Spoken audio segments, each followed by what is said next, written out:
പണ്ടൊരിക്കൽ കാട്ടിനുള്ളിൽ ഒരു കഴുതയുണ്ടായിരുന്നു. അതൊരു സാധാരണ കഴുതയല്ല, അഭിലാഷം നിറഞ്ഞ കഴുതയായിരുന്നു. ഒരുപാട് അഭിലാഷമുണ്ട്. എന്നെങ്കിലും ഒരു ദിവസം ഞാൻ ചന്ദ്രനിൽ പോകും. എന്നിട്ട് അവിടെയുള്ള മുയലിനെ ഞാൻ രക്ഷിക്കും. മുയലോ? ഓ, ഏത് മുയലിനെ പറ്റിയാ നീ പറയുന്നേ? ദാണ്ടേ ആ കാണുന്ന മുയൽ, നീ ആ ചന്ദ്രനിനകത്ത് കാണുന്നില്ലേ, അത് തന്നെ. ഓ, അതിനെ പറ്റിയാണോ നീ പറയുന്നത്? പോകുന്ന വഴിയില് നീ സൂര്യന്റെ അടുത്ത് നിന്ന് എനിക്ക് കുറച്ച് ഓറഞ്ച് കൊണ്ടുതരണേ. ഉറപ്പായിട്ടും നിനക്ക് വേണ്ടി ഞാനത് ചെയ്തിരിക്കും. നിന്റെ മുഖം കണ്ടിട്ട് നീ എന്നെ കളിയാക്കാണെന്ന് തോന്നല്ലോ. അത് ശരി. മിസ്റ്റർ ഡോങ്കി, ഞാൻ കളിയാക്കുകയാണെന്ന് ഇപ്പോഴാണോ നിനക്ക് മനസ്സിലായത്? പക്ഷെ എന്ത് പറഞ്ഞാലും കഴുത പിന്മാറിയില്ല. അവന് വാശി കൂടുകയേ ചെയ്തുള്ളൂ. പക്ഷെ ഒരു കാര്യമുണ്ട്, അവന്റെ അഭിലാഷങ്ങൾ മാറിക്കൊണ്ടിരുന്നു. എനിക്ക് വേറൊരു ആഗ്രഹം കൂടെ ഉണ്ട്. ഒരിക്കൽ ഞാനും ഈ പറവകളെ പോലെ പറന്നു പോകും. ഞാൻ പറയുന്നത് സത്യമാണ്. വേണമെങ്കിൽ നീ കണ്ടോ. ഞാൻ പറക്കാൻ പോവുകയാണ്. ശരി. ഞാൻ വിചാരിച്ചാൽ എനിക്ക് നിന്നെ പുറത്ത് കയറ്റി കൊണ്ടുപോകാൻ പറ്റും. അപ്പോൾ ഞാൻ എന്തുമാത്രം സ്പീഡിലാണ് പോകുന്നതെന്ന് നിനക്ക് ചിന്തിക്കാൻ പറ്റില്ല. ശരി. ഇല്ലെങ്കിൽ നമുക്ക് വേറൊരു കാര്യം ചെയ്യാം. അതെന്താണെന്ന് വെച്ചാൽ,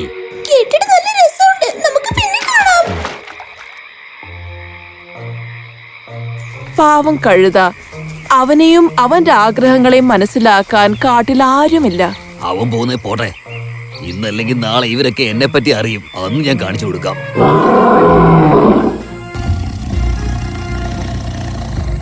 നീ എന്ത് ന്യൂസ് കൊണ്ടാണ് വന്നിരിക്കുന്നത് കുറുക്ക? ആ സിംഹത്തെ ഒരിടത്തും കാണാൻ കഴിഞ്ഞില്ല. ഒരുപാട് സ്ഥലത്ത് ഞാൻ നോക്കി. ഒരുപക്ഷെ ആ വേട്ടക്കാരന്റെ കയ്യിലെങ്ങനെ പെട്ട് കാണോ? നീ പറയുന്നത് സത്യമാണോ? എന്റെ മനസ്സിൽ അങ്ങനെയാണ് തോന്നുന്നത് മാസ്റ്റർ. നീ എന്താ കളിക്കുകയാണോ? നിന്റെ ഊഹം വെച്ചുകൊണ്ടൊന്നും എനിക്ക് ഈ കാട്ടിൽ അധികാരം സ്ഥാപിക്കാൻ കഴിയുകയില്ല. അത് നീ ആദ്യം മനസ്സിലാക്കിക്കോ കള്ളക്കുറുക്ക.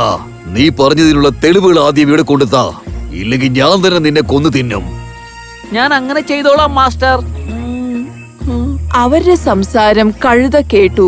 അവിടെ എന്താ സംഭവിക്കുന്നേന്ന് ആലോചിച്ചപ്പോഴാണ് അവന്റെ തലയിൽ ഒരു ആപ്പിള് വീണത്. ആരാടാ അത്?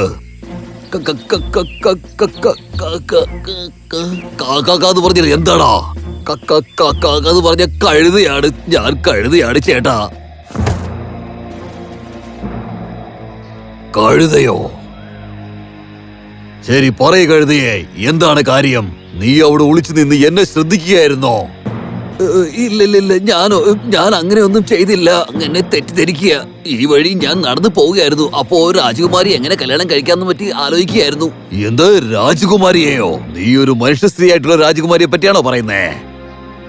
അതെ, അങ്ങനെ തന്നെയാണ്. ഇന്നല്ലെങ്കിൽ നാളെ ഞാൻ ഒരു സാമ്രാജ്യത്തിന്റെ അധിപതിയായി മാറും. ലോകത്തിലുള്ള എല്ലാ സുന്ദരിയായ രാജകുമാരിമാരും അവിടെയാണ് ഉള്ളത്. എന്നിട്ട് രാജാവിനോട് ഞാൻ ചെന്ന് പറയും എനിക്ക് രാജകുമാരിയെ കല്യാണം കഴിച്ചു തരാൻ. ഞാൻ ഇത്ര ധീരനും സുന്ദരനുമായതുകൊണ്ട് എന്റെ ആവശ്യം അവർ നിരാകരിക്കത്തില്ല. സത്യമല്ലേ? വളരെ വളരെ വളരെ ശരിയല്ലേ? നീ എന്നെ ഒരു വിഡ്ഢിയാക്കി മാറ്റുകയാണോ? ഞാൻ നിന്നെ കൊല്ലാൻ പോവുകയാണ്. ഇല്ല, വേണ്ട, ആഗ്രഹം ഒന്നും ചെയ്യല്ലേ. അതെ പുലി, ഒന്ന് നിൽക്കണേ. ആരാതെ? ഞാൻ പറയുന്ന ഒന്ന് വിശ്വസിക്ക്. ഈ കഴുതയ്ക്ക് തലയ്ക്ക് വട്ടുപിടിച്ചിരിക്കുക. അതാ അവൻ ഇങ്ങനെയൊക്കെ പറയുന്നത്. ഇവൻ കുറച്ചു മുമ്പേ ചന്ദ്രനിൽ കാണുന്ന ആ മുയലിനെ രക്ഷിക്കാൻ പോവാണെന്ന് എന്നോട് പറഞ്ഞായിരുന്നു. ഇപ്പൊ വന്ന് നിങ്ങളോട് രാജകുമാരിയെ കല്യാണം കഴിക്കാൻ പോവാണെന്ന് പറഞ്ഞു അല്ലേ? ഇതൊക്കെ ഇവൻ വളരെ കാര്യമായിട്ട് പറയുന്നതാണെന്ന് തോന്നുന്നുണ്ടോ? ഇത് കേട്ടിട്ട് പുലി ഉറക്കെ ചിരിച്ചു. വളരെ നന്ദി കൊരങ്ങ. എന്റെ ദേഷ്യത്തിന് ഞാൻ ഇപ്പൊ ഇവനെ കൊന്നു തിന്നു കഴിഞ്ഞാനെ. ഇപ്പൊ ഇവന് ഭാഗ്യമുണ്ട്. വളരെ നന്ദി. നിനക്കും വളരെ നന്ദി കൊരങ്ങ. എത്രയും പെട്ടെന്ന് എന്റെ സ്വഭാവം മാറുന്നതിന് മുമ്പ് നീ ഇവിടുന്ന് സ്ഥലം വിട്ടു പോ. അങ്ങനെ പാവം കഴുത അവിടുന്ന് ഓടി രക്ഷപ്പെട്ടു. ഇപ്പോഴും ജീവൻ ഉണ്ടെന്ന് വിചാരിച്ച് അവൻ ആശ്വസിച്ചു. പക്ഷേ ഇപ്പോ കാട്ടിലെ മൃഗങ്ങൾക്ക് ഒരു സമാധാനവുമില്ല. ഒരാഴ്ചയായിട്ട് നമ്മുടെ രാജാവിനെ കാണാനില്ലല്ലോ. നമുക്ക് രാജാവില്ലെന്ന് നമുക്ക് സമ്മതിക്കാം. അല്ല, അങ്ങനൊന്നും പറയരുത്. നമ്മുടെ സിംഹരാജാവിന് എന്തോ ആപത്ത് സംഭവിച്ചെന്നാ തോന്നുന്നേ. അങ്ങനെ വല്ല സംഭവിച്ചാൽ അത് നമുക്കും വലിയ ആപത്തുണ്ടാക്കും, അറിയാമോ? പിന്നെ ആ പുലി നമ്മളെ വെറുതെ വിടില്ല. നമുക്ക് എല്ലാവർക്കും ഈശ്വരനോട് പ്രാർത്ഥിക്കാം. സിംഹരാജാവിന് ഒരു ആപത്തും പറ്റരുതേ എന്ന്, ഇല്ലെങ്കിൽ നമ്മുടെ എല്ലാവരുടെയും കാര്യം പോക്കാ. എന്റെ ദൈവമേ, ഞങ്ങളുടെ രാജാവിനെ തിരിച്ചു കൊണ്ടുവരൂ. അദ്ദേഹം എവിടെ പോയെന്ന് അറിഞ്ഞുടാ. എന്റെ അവസ്ഥയെ പറ്റി എന്തു പറയാനാ? കാട് മുഴുവൻ അലഞ്ഞു കിടക്കുക. ശരിക്കും പറഞ്ഞ ദയനീയ അവസ്ഥ തന്നെ. ആർക്കും ഒരു വിലയില്ല. എല്ലാരും എന്നെ കളിയാക്കുക. എന്നെ കാണുമ്പോ തന്നെ അവര് ചിരിക്കുക. ഉറപ്പായിട്ടും ഒരു ദിവസം ഞാനും ഈ കാടിന്റെ രാജാവായി മാറുമല്ലോ. ഇപ്പൊ ഞാൻ എന്താ പറഞ്ഞേ? എന്താ ഇത്? പെട്ടെന്ന് കഴുത സിംഹരാജാവിന്റെ തൊലി ഒരു മരത്തിന്റെ അടിയിൽ കിടക്കുന്നത് കണ്ടു. സിംഹരാജാവിന്റെ തോലാണല്ലോ ഇത്.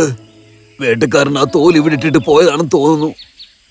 അധികം ഒന്നും ആലോചിക്കാതെ ഒരു തമാശയ്ക്ക് വേണ്ടി കഴുത തൊലി എടുത്തിട്ടു. അങ്ങനെ ഞാൻ ഈ കാടിന്റെ രാജാവായി മാറി. ഇനി മുതൽ സിംഹരാജാവ് ഞാനാണ്. ഇനി മുതൽ എല്ലാവരും എന്നെ കാണുമ്പോ ഭയന്ന് പിന്മാറണം. വളരെ അത്ഭുതത്തോടും പേടിയോടുകൂടി മാത്രമേ എന്നെ നോക്കാവുള്ളൂ. എല്ലാവരും എവിടെ? അങ്ങനെ ആ കഴുത സന്തോഷം കൊണ്ട് പാട്ടും പാടി അവിടെ തുള്ളി നടന്നു. ഇത് കണ്ടപ്പം ഒരുപാട് മൃഗങ്ങൾ അവിടുന്ന് ഓടി രക്ഷപ്പെടുന്ന കാര്യം അവൻ ശ്രദ്ധിച്ചില്ല. രാജാവ് വന്നല്ലോ, നമ്മുടെ രാജാവ് വന്നല്ലോ. എന്താ? കുറച്ചു നേരം മുമ്പ് അവര് കാട്ടുവഴി കൂടെ നടന്നു വരുന്നത് ഞാൻ കണ്ടല്ലോ. സത്യായിട്ടും അദ്ദേഹം ഇവിടെ എത്തിക്കഴിഞ്ഞു. രാജാവിന്റെ വേഷം ധരിച്ചു വന്ന കഴുതയുടെ മുമ്പില് മറ്റേ മൃഗങ്ങൾ വണങ്ങി. പ്രണാമം രാജാവേ, നിങ്ങൾക്ക് സ്വാഗതം. എന്താ? ഒരു നിമിഷം നിൽക്ക്. കഴുതയെ എല്ലാവരും വണങ്ങിയപ്പം അവൻ അത് കണ്ട് വിശ്വസിക്കാൻ പറ്റിയില്ല. താങ്കൾക്ക് എന്താ സംഭവിച്ചെന്ന് അറിയാതെ ഞങ്ങൾ ആകെപ്പാടെ പേടിച്ചു പോയി. ഞാൻ കുറച്ചു നേരം തനിച്ച് എവിടെയെങ്കിലും പോയി വിശ്രമിക്കാൻ വേണ്ടി പോയതാണ്. ശരി, അതെല്ലാം വിട്. ഇപ്പൊ ഞാൻ തിരിച്ചു വന്നല്ലോ. വീണ്ടും ഞാൻ നിങ്ങളുടെ എല്ലാവരെയും സിംഹരാജാവായിട്ട് തിരിച്ചു വന്നിരിക്കുകയാണ്. നിങ്ങൾക്ക് വേണ്ടി ഞാൻ ഇനി ആ പുലിയെ ഇവിടുന്ന് ഓടിച്ചു വിടാൻ പോവുകയാണ്.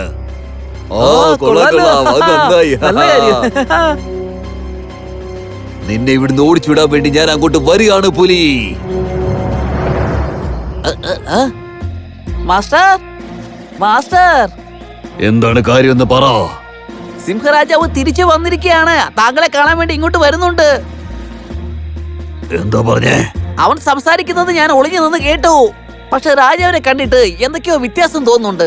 നേരത്തെക്കാളും സിംഹത്തിന് കുറച്ച് തലയെടുപ്പും കൂടിയിട്ടുണ്ട്. ജീവനിൽ കൊതിയുണ്ടെങ്കിൽ അങ്ങ് എത്രയും പെട്ടെന്ന് ഇവിടുന്ന് സ്ഥലം വിടുന്നതാണ് നല്ലത്. ജീവന് പേടിയുള്ളത് കൊണ്ട് പുലി അവിടുന്ന് ഓടി രക്ഷപ്പെട്ടു. ഒറ്റയ്ക്ക് ഓടിപ്പോകാതെ എന്നെ കൂടി കൂട്ടിക്കൊണ്ട് പോ മാസ്റ്റർ. കുറുക്കൻ അവന്റെ പുറകെ ഓടി. കാട്ടിലെ മൃഗങ്ങൾക്ക് ഒരുപാട് സന്തോഷമുണ്ടായി. രാജാവ് തിരിച്ചു വന്നതുകൊണ്ട് എല്ലാവരും സന്തോഷിച്ചു. അവനെ ഒരു രാജാവിനെ പോലെ എല്ലാ മൃഗങ്ങൾ കാണുന്നുകൊണ്ട് കഴുതയ്ക്ക് സന്തോഷം തോന്നി. കാട്ടിലെ മറ്റു മൃഗങ്ങൾ അവനെ വാഴ്ത്തുന്നത് കണ്ടപ്പം അവൻ സന്തോഷം കൊണ്ട് ഒച്ചയിട്ടു. മൃഗങ്ങൾ ഞെട്ടിപ്പോയി. നിക്ക്, നീ ഇവിടുത്തെ സിംഹരാജാവല്ലേ? വേഷപ്രശ്നായി വന്ന് ഞങ്ങളെ കളിപ്പിക്കാൻ നോക്കുകായിരുന്നോ? ദയവേദി എന്നോട് ക്ഷമിക്കണം. എടാ കള്ള വഞ്ചക, നീ ചതിച്ചു. ചാതിയനാണ് നീ. മൃഗങ്ങളെല്ലാം ദേഷ്യം കൊണ്ട് അവന്റെ അരികിൽ വരുന്നത് കണ്ടപ്പം കഴുത വേഷമെടുത്തെറിഞ്ഞ് അവിടുന്ന് ഓടി രക്ഷപ്പെട്ടു. ഓടി ഓടി കഴുത അവസാനം കാടിന്റെ അറ്റത്തെത്തി. ഞാൻ അവരെ എല്ലാവരുടെയും ജീവൻ രക്ഷിച്ചു. പക്ഷെ അവർക്ക് എന്നെ യാതൊരു വിലയില്ല.